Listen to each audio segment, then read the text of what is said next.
dollars. Location is key. You will see seven and eights on the regular if you live in Las Vegas, LA, or Miami. I grew up in Seattle, never saw any until I moved off to Vegas for college. Seattle 10 is a Vegas.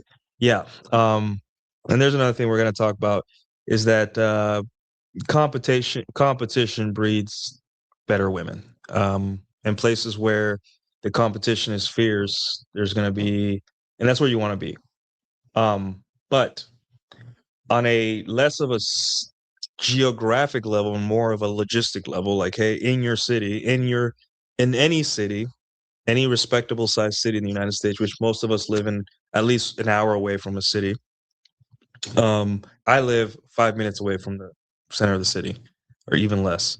But uh, what was I saying? Oh yeah, so it makes us feel like, hey, there is some secret underground place where all the hot women in the city hang out, or three or four places, and I can't figure it out. Where are they? And men have to, like, men. This is what men do, right? So men, first off, they rely on dating apps, right? And when you're on dating apps, you're not. It's much harder to get hot women on dating apps, even if you have great pictures. Dating apps should be like a fishing rod, right? Especially now, as people uh kind of, not, I'm gonna say, move away from dating apps, but as I see the complaints from dating apps growing bigger and bigger by the day, by the month, and I also see that a lot of women complain about dating apps and all that stuff, and that they get too many matches, or look at this message, like, it's just low effort, low barrier to entry. And guys, remember when I say that low barrier to entry, that's key in today's episode. Right. Super key. Low barrier to entry is like almost the reason. But think about it. Dating apps, do you need a special, what do you have to do to be on a dating app? Nothing. A selfie and an email. That's all you need. The barrier of entry is zilch.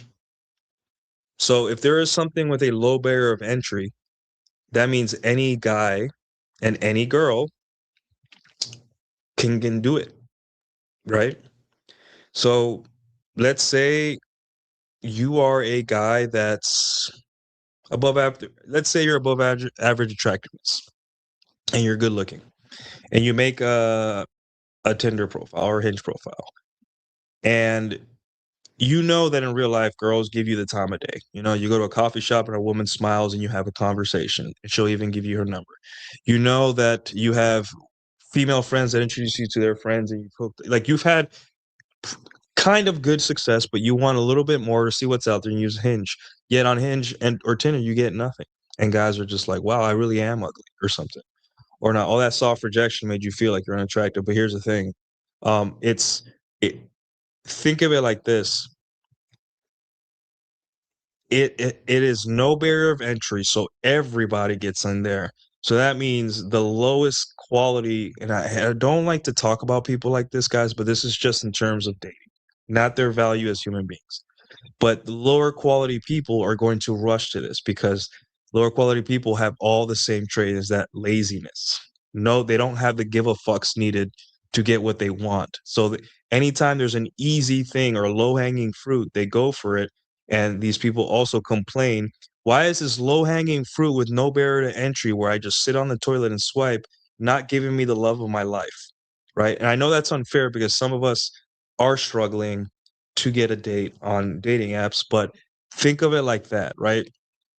It's a low barrier of entry. Anyone can get it, and so even if you're an attractive guy on these apps, women have to sift through 100 to 200 men, and you have to sift through maybe one magnitude less of women that are unattractive, right? That aren't that aren't good looking, that you're not interested in, and the only reason you swipe is because, hey, I need something.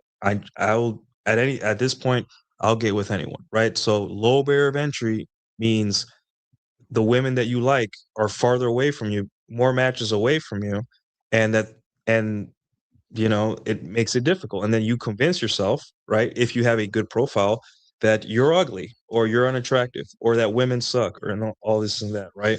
But it's a low barrier of entry. And I liken it to a club, right? So if you go to a club where they let everyone in, all backgrounds, races, socioeconomic classes, ages, and all that stuff, right?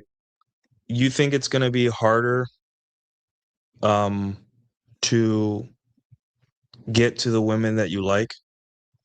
Yeah. Now pretend all those women are on the back of the club. You got to fight and push people out the way, and jump on the rafters and go under someone's legs or whatever to get to even see those women because it's packed. And by the time you get to those women have been hit on and so much that they can't even, you know, they're done. They're just, I can't do this anymore. They're done. Right. And that's all because of a low barrier to entry.